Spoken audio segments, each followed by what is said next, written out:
What's up, guys? So the second weekend of the Battlefield 6 open beta is ongoing, and there have been a few changes. Most notably, they added a map called Empire State, where you fight in the streets of New York, and then they added a rush mode on top of that, as well as like a few minor things like in the UI where like custom search, things like that. But the two biggest things are rush and the new map.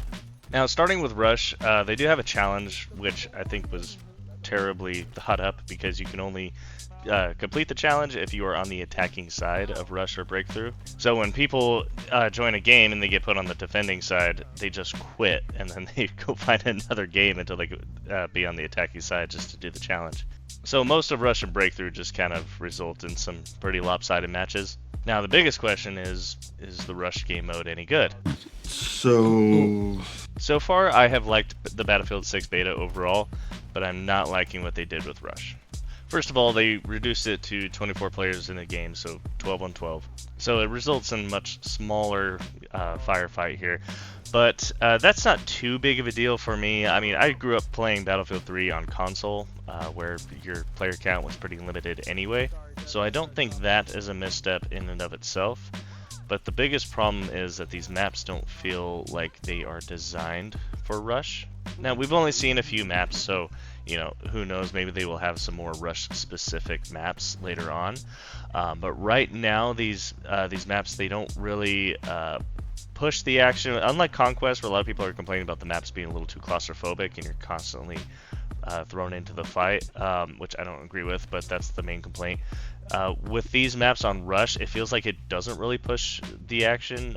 You're kind of left just fighting a weird angle on the bomb or anything like that, and being that the player count is kind of small, it's hard to actually keep the tempo going. It just kind of ends up resulting in firefights ending way too quickly, and these games go by pretty fast. I understand Rush is supposed to be kind of a smaller, quicker game mode than Conquest, but it feels like it's over like way before it even began. So yeah, I don't really like the Rush game mode too much. It used to be one of my favorites back on Battlefield 3 console because we didn't get 64 player Conquest. So yeah, I'm not really bothering to play the mode. I'm not bothering to do the challenge either. I don't think I'll be touching Rush until release probably. Not gonna do it. Wouldn't be prudent at this juncture. Now, for the other thing that's mainly on everybody else's mind is the new map called Empire State. I saw a lot of big YouTubers and streamers kind of glazing this map. And then you go into social media now that, you know, the general public can play it, us plebs. Most people hate the map. I kind of fall somewhere in the middle. I actually don't think it's a bad map, but I don't think it's a great map either. Some YouTubers may have been glazing the map because, you know, you could say they're sponsored by EA or whatever, which may or may not be the case. You know, even if they are sponsored by EA, that doesn't necessarily mean they can't tell the truth. Now, obviously, it's always going to come down to personal preference. I think the map looks cool. It definitely pushes the action constantly. But as of right now, most players are not liking it. I do think it's going to be looked at more positively with time once people learn it and get used to it. But see, like with me, I was kind of going into it with an open mind because I'd already seen people complaining about it. So when I got off work, I was like, all right, well, I'm going to go play it. Jumped into that map. No, I did not like it like the first match or two I played because it felt very confusing because there's a lot of hallways, there's different floors you can go through. Like it feels like a maze the first couple of times you play it. But once you get it down, I actually kind of really like this map. Move this man! I think it offers some cool verticalities because that's one thing that people were complaining about. There's not enough verticality in these maps. Now you can still complain that the maps are too small, right? Now these are the smallest maps in the final version that we know of. But one of the things that players have been complaining about is the lack of verticality in a lot of these maps. Now I think you can have too much verticality. There is such a thing as too much verticality. You can look back at Siege of Shanghai in Battlefield 4, and I like Siege of Shanghai. It's a solid map. It's a Battlefield classic. Okay, but what you would run into a lot as the game got older and people got more used to the map is some recon would steal a helicopter, fly up to the top of some skyscraper, and just camp there the whole map. and that doesn't result in fun gameplay for anybody. Like, it just slows down the action. He's not pushing a point, he's not helping his own team, and then he's just annoying the other team. That does slow down gameplay. And you can say, oh, it's realistic, there's gonna be snipers in a skyscraper. I don't care. We do not care. This game is not a mill sim. That's too much verticality. Now here with Empire State, I think you have a good amount of verticality because there's 3 floors, I think, in the 2 main buildings. There's a couple side buildings that I've seen players get up into. I don't know if they're supposed to, because I know that there's kind of sort of like a workaround on Siege of Cairo where people are getting onto the rooftops, and that's been kind of annoying for some players because it doesn't really seem like it's built for the beta yet. Like, it might be in the final version, but yeah. So for Empire State, like, I don't know if they can or are supposed to, I should say, get up high on those side buildings, like where like the pizzerias are and stuff like that. But it's cool. I liked it. It resulted in some pretty cool gunfights. So I hope that's something that stays in there. Even for the parts that, like the main parts that you play in, like when you're fighting over the middle point where the sky bridge is, you have sometimes 2 different teams on one side of the road, one on the other, and you're having a big gunfight between those 3 different floors. And to me, like, that's pretty good Battlefield. Like, that's not run and gun. A lot of people are complaining that, oh, it's too much like Call of Duty, and I'm just running around and getting shot. It's like, well, that's because you're playing it like Call of Duty. If you take your time, you set up your position. Well, I say take your time. People think playing tactically means you have to play slow. It doesn't mean you have to play slow. Move from cover to cover, check your flanks, and then set your angle and fight from there. This isn't like Rainbow Six Siege, right, where you just hold an angle for 5 minutes and then maybe get 1 kill. And it's not a mill sim like Arma or Squad. So they do need to push the action, but it's still not run and gun gameplay unless you are making it run and gun gameplay. Which run and gun gameplay doesn't seem to be working anyway. And that's probably why you're getting lit up. And then people complaining that, oh, I'm immediately getting shot the second I spawn. I live for 30 seconds and then I die. Now, maybe if you're spawning right in on the action on a point that half their team is currently capturing, then, like, yeah, you're probably going to get lit up like the second you spawn. So, like, look at the map, dude. Like, look at the map, and if all your points are taken, then spawn at HQ. Like, nobody ever wants to spawn at HQ, and, you know, you can find a better route to your point there. Now, in the map, there are a lot of choke points. I know that's been a complaint with a lot of these maps. They're just too small. There's, you know, choke points and stuff like that.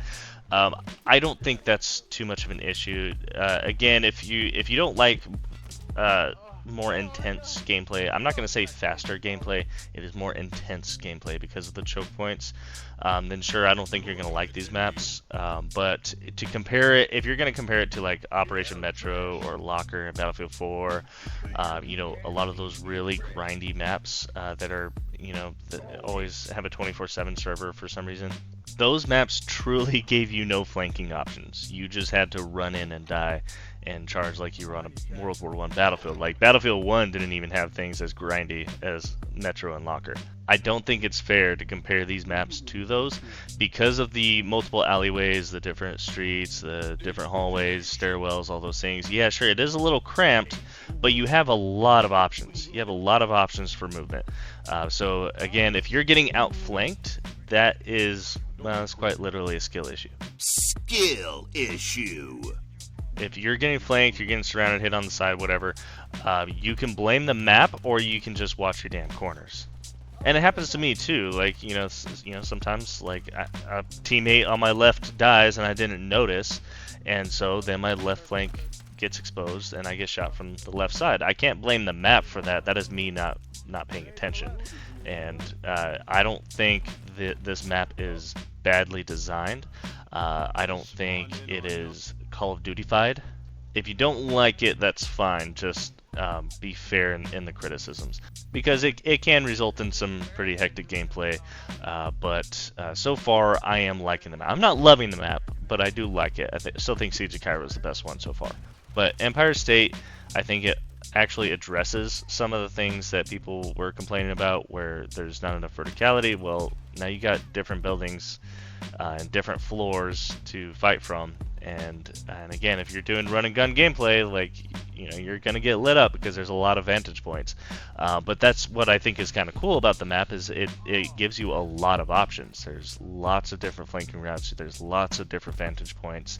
I think you can do a lot with this map, and I do think it's going to be seen more positively as time goes on. Right now, I think people just are a little lost on the map. They just haven't learned it yet. I think once you learn it, it'll feel less like a maze, and you can actually draw out some of these gun battles to be a little bit longer for you, and you might be able to actually do some interesting stuff. For instance, I've been using the thermobaric rounds on the grenade launcher when I play Assault on Empire State. I really love the shotgun too, but that grenade launcher it just absolutely slaps. It gets the people going. But learning how to use that tool has kind of given me the opportunity to actually expand that map for me and give me some more options. Again, it's not just run and gun gameplay. Learn how to use your gadgets. Learn how to use those flanking routes. Look at the map a little bit. A lot of these old heads, and hey, I'm kind of an old head too. I mean, I'm 29, so I don't know. I guess that's seen as almost dead by a lot of Zoomers today, but I grew up playing Battlefield Bad Company 2, Battlefield 3. Like, the gameplay is a little bit different here, but it's not that much different from those things. You just kind of got to adjust to these new maps. So just give it some time, learn some new strategies, learn these maps, and I don't know, bro, you might actually realize you still got it. As for the rest of the beta, it's still fun, bro. I'm enjoying it. I'm still having a lot of fun. Every time my boys get on, like, the fun factor just like dials up to 11. Are you seriously watching by yourself? Nah, I'm with my I still have fun playing this by myself, but I have always seen Battlefield as more of a social game. I really got into Battlefield because my friends were on it, and just squatting up with your boys, it still hits different. And I think this game has really brought back that feeling of Battlefield, where when you work together as a squad, it feels much more rewarding because those who work together tend to actually win. It does not reward lone wolf gameplay. Again, like a lot of the complaints have been out there that, oh, it just feels like Call of Duty. You could be a lone wolf in Call of Duty. Again, I don't know if you all have played Call of Duty recently. Like if you think this game feels anything like Call of Duty, I don't think you played for a while, because this game actually rewards team gameplay. I mean, the revive mechanic itself is just Dope as fuck. And if you're playing Assault, which is probably the closest to being a lone wolf character, you still have to rely on your support players, because you have like half as much ammo as everybody else. So you got to go find some ammo. You can't just keep pushing the front line. You actually got to be able to push that front line for your team to actually get to the point and take it. So even the most lone wolf class still has a team play focus to it. So anyway, I'm really excited for this game. It's probably one of the best shooters I've played in a long time, so I really don't get a lot of the complaints. I understand complaining about the small maps, because Battlefield is mainly known for large maps, but we are getting larger maps, and even then, these are the smallest maps that are going to be in the game, and even as small maps, I still think they function pretty well. Even Empire State being as kind of controversial as it is, I like it, but again, I kind of approached it with an open mind, and actually tried to learn the map and see what I can do with it. Give it a shot. If you still don't like it, then hey, whatever. Like, there's maps from Battlefield 3 and 4 I don't like either. It's always going to be a matter of personal opinion. But I think this game is looking pretty solid. I mean, for a beta, people are treating it like it's a final game, like, because it runs that well. Like, this game has been pretty well made at beta stage. I mean, if you all remember Battlefield 4 beta, like, it was a meme for how broken that beta was, and the launch for Battlefield 4 was terrible. I mean, there was literally lawsuits over it. So just functionality-wise, this game is already leaps and bounds ahead of that.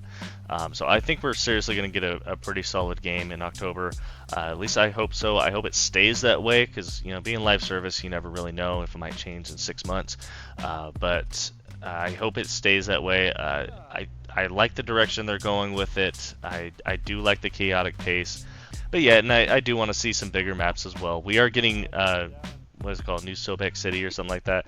That's supposed to be a pretty big map. We've only seen like a couple screenshots that were in the trailer. I think that's going to be pretty cool. I think we're going to get some pretty solid Battlefield for the next few years. I think this really has the potential to be the forever Battlefield game, which is what 2042 was supposed to be. But 2042 didn't have a very good basic direction. Like its foundations were going in the wrong way.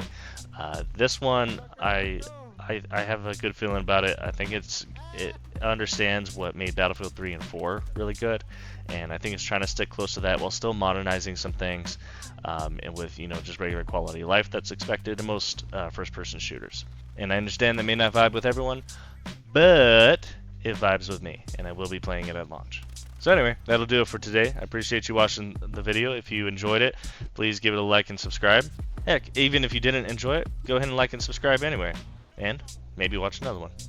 Our troops are attacking Echo. That was a real thing.